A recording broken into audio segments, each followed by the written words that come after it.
Donation की शुरुआत करेंगे उस हथियार की चर्चा से जिसने अमेरिका की नींद उड़ा दी है। जो अमेरिका कुछ दिनों पहले तक ईरान के आसमान पर राज करने का दावा कर रहा था, आज उसके विमान गिराए जा रहे हैं। सवाल ये उठता है कि कैसे। ईरान जंग में अब तक 7 अमेरिकी विमान तबाह हुए हैं। ईरानी मीडिया के मुताबिक सबसे पहले अमेरिकी F-15E फाइटर जेट को मार गिराया गया। यह ईरान के दक्षिण पश्चिम हिस्से में उड़ान भर रहा था। F-15E फाइटर जेट के क्रू को ढूंढने के लिए अमेरिकी विमान A-10 अटैक एयरक्राफ्ट पहुंचा तो उस पर भी हमला हुआ। A-10 हमले के बाद कुवैत के हवाई क्षेत्र तक पहुंच गया, जहां पायलट ने सुरक्षित तरीके से इजेक्ट किया। यानी इस बात में कोई शक नहीं कि ईरान का आसमान अब भी अमेरिका के लिए खतरों से भरा हुआ है। तो एक तरीके से ट्रंप का जो अल्टीमेटम था, उसके बाद ईरान का जो पलटवार था, वो पलटवार बहुत ज्यादा भीषण देखने को मिल रहा है। ईरान पर अमेरिकी हमले को आज 37 दिन हो गए हैं, लेकिन आज भी इजराइल और अमेरिका के लिए मुश्किल कम नहीं है। अब ट्रंप के एक के बाद एक अल्टीमेटम जो सामने आ रहे हैं, आपको बता दें, पहले 10 दिन, फिर 5 दिन, और अब अमेरिकी राष्ट्रपति ने ईरान को 48 घंटे का एक और अल्टीमेटम दिया है। ट्रंप ने हॉर्मुज जल डमरू मध्य में एक तरीके से कहा है कि वहां जो नाकेबंदी कर रखी है ईरान ने, उससे चेतावनी देते हुए कहा है कि उसे खोलना होगा। अगर ऐसा नहीं हुआ तो अमेरिका ईरान के ऊर्जा बुनियादी ढांचे पर हमले करेगा। ईरान ने ट्रंप के 48 घंटे में हॉर्मुज खोलने के अल्टीमेटम को ठुकरा दिया है। ईरानी सेना ने कहा है कि अमेरिका बेबस और लाचार है और वो घबराकर हमें धमकियां दे रहा है। ईरान ने धमकी देते हुए कहा कि तुम्हारे लिए नरक के द्वार खोल देंगे। दूसरी ओर ईरान ने इजराइल कुवैत की ओर मिसाइलें दागी हैं। तो एक तरीके से ईरान किसी भी कीमत पर अमेरिका के सामने झुकने को तैयार नहीं है और अमेरिकी राष्ट्रपति लगातार ईरान पर समझौते का दबाव बना रहे हैं, लेकिन अब तक इसका असर होता नहीं दिख रहा है।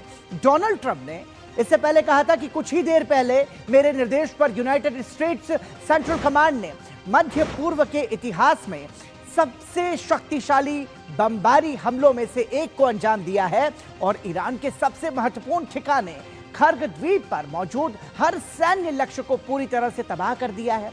हमारे हथियार दुनिया के अब तक के सबसे शक्तिशाली और आधुनिक हथियार हैं, लेकिन मर्यादा का ध्यान रखते हुए मैंने द्वीप पर मौजूद तेल के बुनियादी ढांचे को नष्ट न करने का फैसला किया है। हालांकि अगर ईरान या कोई और हॉर्मुज जल डमरू मध्य में जहाजों के स्वतंत्र और सुरक्षित आवागमन में बाधा डालने की कोशिश करता है तो मैं तुरंत अपने इस फैसले को फिर से इस पर विचार करूंगा और हो सकता है कि फिर मैं इतना नर्म और लहजा ना रखूं। इसके बाद जो पलटवार होगा वो और ज्यादा आक्रामक होगा। यह कहना था अमेरिकी राष्ट्रपति डोनाल्ड ट्रंप का। और इस बीच ईरान ने अमेरिकी विमान पर हमले का एक वीडियो जारी कर दावा किया है कि उसने F-15 को मार गिराया है। तस्वीर में आप साफ देख सकते हैं कि आसमान में उड़ रहे फाइटर प्लेन के पास मिसाइल का धमाका होता है, जिसके बाद प्लेन गिर जाता है। इस तस्वीर ने अमेरिका के उन दावों पर सवाल उठा दिए हैं जिसमें वो कह रहा था कि ईरान का एयर डिफेंस पूरी तरह से नाकाम हो चुका है। तस्वीरें कुछ और ही कहानी यहां पर कह रही हैं। तो ऐसे में समझना होगा कि आखिर ईरान जो प्रमाण देकर तस्वीर बयां कर रहा है, उस पर अमेरिका का जो दावा है वो कितना ज्यादा असरदार है। और सवाल यह है कि ये ईरान का कौन सा हथियार है जो अमेरिका के लिए इतना बुरा सपना बन चुका है। आपको बता दें कि ये है ईरान का मजीद एयर डिफेंस सिस्टम। ईरान ने 2021 के आसपास इसे इस्तेमाल करना शुरू किया। कम ऊंचाई पर उड़ने वाले टारगेट को निशाना बनाने के लिए ये डिफेंस सिस्टम बनाया गया है।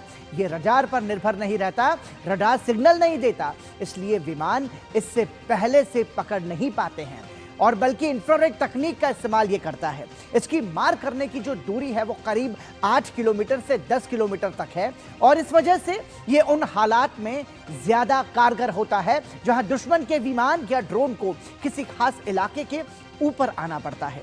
ये एक साथ कई टारगेट पर नजर रख सकता है और उनको मार सकता है और इसमें एक साथ 8 मिसाइल्स तैयार रहती हैं, यानी कि एक शॉट में 8 मिसाइल्स निकालने की इसकी क्षमता है। और यह सिस्टम आमतौर पर मोबाइल प्लेटफॉर्म पर लगाया जाता है, यानी इसे जरूरत के हिसाब से एक जगह से दूसरी जगह पर बहुत जल्दी शिफ्ट किया जा सकता है और इससे दुश्मन के लिए इसकी सही लोकेशन का पता लगाना मुश्किल हो जाता है। तो यह है ईरान की सबसे बड़ी ताकत और यही वजह है कि ईरान अपने इस ताकत के जरिए अमेरिका का सीना चौड़ा करके अमेरिका का सामना कर रहा है। तो साफ है कि अमेरिका ईरान की ताकत को आंकने में चूक गया और जमीन हो या आसमान, जमीन पर ईरान की सबसे बड़ी ताकत है IRGC। ईरान की सेना भी कई मायनों में अलग है। ईरान के पास दो अलग अलग थल सेना है। जरा आपको ग्राफिक्स के जरिए समझाने की कोशिश करते हैं कि ईरानी सेना की ताकत क्या है। आपको बता दें कि ईरान के पास दो अलग अलग थल सेनाएं हैं, मतलब थल सेनाओं में भी विभाजन है और वो दो अलग अलग भूमिका में वहां पर काम कर रही हैं। आर्टेश एक पारंपरिक राष्ट्रीय सेना है जो कि बहुत ही ज्यादा पारंगत, प्रशिक्षित और मजबूत होती है। आर्टेश में लगभग 3,50,000 सक्रिय सैनिक हैं जिनकी बहुत ही कड़ी ट्रेनिंग दी जाती है। IRGC एक समर्पित, एक वैचारिक सेना है जो कि दुश्मन का हर मुश्किलों के सामने वो सामना करती है। IRGC में 1,90,000 प्रशिक्षित सैनिक हैं जिनकी बहुत कड़ी तैयारी की जाती है किसी भी युद्ध की स्थिति से लड़ने के लिए। आर्टेश की तुलना में अधिक आधुनिक हथियारों से लैस है IRGC की सेना और T-72S करार और जुल्फिकार टैंक्स का बड़ा बेड़ा ईरान के पास है। तो ये उसकी मजबूत सैन्य शक्ति है। आपको बता दें तूफान और देहलवी जैसी एंटी टैंक मिसाइल्स भी ईरान की सेना की बहुत बड़ी ताकत है जो अमेरिका और इजराइल का एक साथ सामना कर रही हैं। तो ये हमने ईरानी सेना की आपको ताकत बताई, तो ये अभी यहाँ पर महत्वपूर्ण है और यही बड़ा कारण है कि आखिर 37 दिन तक लगातार ईरान अमेरिका और इजराइल का डटकर सामना कर रहा है। और इस बीच अमेरिका के राष्ट्रपति डोनाल्ड ट्रंप ने एक पोस्ट में बताया कि ईरान द्वारा लड़ाकू विमान गिराए जाने के बाद से लापता अमेरिकी सैन्यकर्मी को भी बचा लिया गया है। विमान के चालक दल का यह सदस्य शुक्रवार से लापता था जब ईरान ने अमेरिकी F-15E स्ट्राइक ईगल विमान को मार गिराया था। चालक दल के एक अन्य सदस्य को पहले ही बचा लिया गया था। ट्रंप ने अपने संदेश में लिखा कि पायलट घायल है लेकिन वो बिल्कुल ठीक हो जाएगा। उन्होंने ये भी कहा कि उसने ईरान के दुर्गम पहाड़ी इलाकों में शरण ली थी। आपको बता दें कि बचाव अभियान में दर्जनों विमान और हेलीकॉप्टर्स शामिल थे। ईरान ने भी इस पायलट को पकड़ने वाले के लिए इनाम की घोषणा की थी, लेकिन इस बार बाजी अमेरिका के हाथ आई और इस पायलट का रेस्क्यू किया जाना अमेरिका के लिहाज से बहुत ज्यादा महत्वपूर्ण था और इसमें अमेरिका सफल भी हुआ। और आपको बता दें कि पश्चिम एशिया में बढ़ते तनाव के बीच ईरान के मशहर पेट्रोकेमिकल क्षेत्र में इजराइल ने हमला किया है, जिसके बाद इलाके में भीषण आग और धुएं का गुबार छा गया। और ईरानी मीडिया के मुताबिक इस हमले में 5 लोग घायल हुए हैं। फिलहाल प्रशासन का आग पर काबू पाने का दावा है और इस हमले की जिम्मेदारी इजरायली प्रधानमंत्री बेंजामिन नेतन्याहू ने ली है। उनका कहना है कि इजराइल ने इस संयंत्र को निशाना बनाया है क्योंकि यहां विस्फोटक और मिसाइल सामग्री जो है वो बनाई जा रही थी और इसीलिए हमने टारगेट करके इसको निशाना बनाया। इजरायली प्रधानमंत्री ने कहा कि हम ईरान पर अपने हमले लगातार जारी रखेंगे। שאנחנו נמשיך לקטוש את משטר הטרור בטהרן, וזה בדיוק מה שאנחנו עושים. אחרי שהשמדנו להם 70% ביכולת ייצור הפלדה, שמשמש להם חומר גלם לכלי הנשק נגדנו, אנחנו היום תקפנו את המפעלים הפטרוכימיים. אנחנו נמשיך לקטוש אותם, כפי שהבטחתי, מועדים לשמחה. तो इजराइल के प्रधानमंत्री का दावा है कि आने वाले जो दिन हैं वो इजराइल के लिए खुशियों से भरे हुए होंगे क्योंकि हम ही जीतेंगे, ऐसा वो दावा कर रहे हैं। और अमेरिका, इजराइल और ईरान संघर्ष अभी जैसा कि हम देख रहे हैं लगातार जारी है। इस बीच आज ईरान ने कुवैत के 2 बिजली और जल शोधन संयंत्रों पर ईरानी ड्रोन से हमले किए जिससे काफी नुकसान हुआ है। 2 बिजली उत्पादन इकाइयां सेवा से बाहर हो गई हैं। वहीं कुवैत पेट्रोलियम कॉर्पोरेशन ने कहा है कि ड्रोन हमले के बाद उसके शुवेक ऑयल सेक्टर कॉम्प्लेक्स में आग लग गई है। हालांकि इन हमलों में किसी के हताहत होने की खबर नहीं है। तो एक तरीके से एक मोर्चे पर तो वो युद्ध कर ही रहा है, ऐसे में अब कुवैत पर भी उसने यहां पर हमला कर दिया है। और इस बीच ईरान के विदेश मंत्री अब्बास अराक्ची ने संयुक्त राष्ट्र को चिट्ठी लिखकर इजराइल के हमलों पर चेतावनी दी है।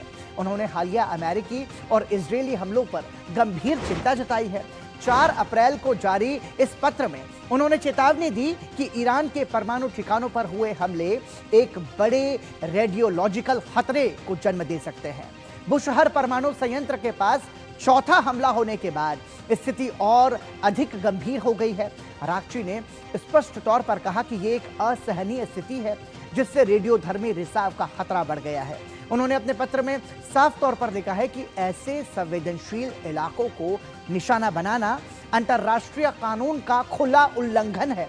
इस तरह के हमले न सिर्फ ईरान बल्कि पूरे क्षेत्र को आम जनता के लिए गंभीर खतरा पैदा कर सकते हैं और ईरान ने इस मुद्दे पर तुरंत ध्यान देने और आवश्यक कदम उठाने की अपील की है। हालांकि ईरान की इस अपील का अंतर्राष्ट्रीय स्तर पर कितना कुछ व्यापक असर होगा, ये फिलहाल देखने वाली बात होगी। और इसी के साथ नेशन टू नेशन में रुक रहे हैं एक छोटे से ब्रेक के लिए। ब्रेक के बाद आपको बताएंगे कुछ और बड़ी खबरें। बने रहिए हमारे साथ।